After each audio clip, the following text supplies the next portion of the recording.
વિદ્યાર્થી મિત્રો, વાલી મિત્રો અને શિક્ષક મિત્રો, આ વિડીયોની વાત દિલથી સાંભળજો.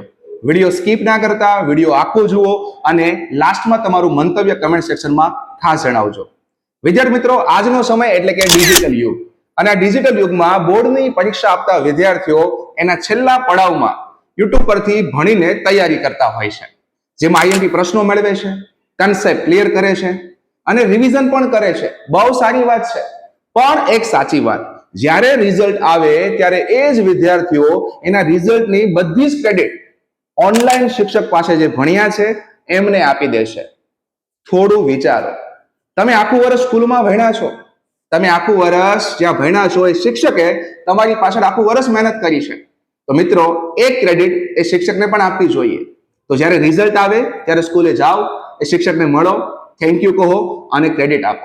કારણ કોઈ પણ ટીચર એક વાક્યની આશા વિદ્યાર્થી પાસેથી રાખીને બેઠો હોય છે, અને વાક્ય છે, સર આજે હું જે કાંઈ છું એ તમારા હિસાબે છું. આવું મારું માનવું છે. તમારું શું માનવું છે? કમેન્ટ સેક્શનમાં 100% જણાવજો.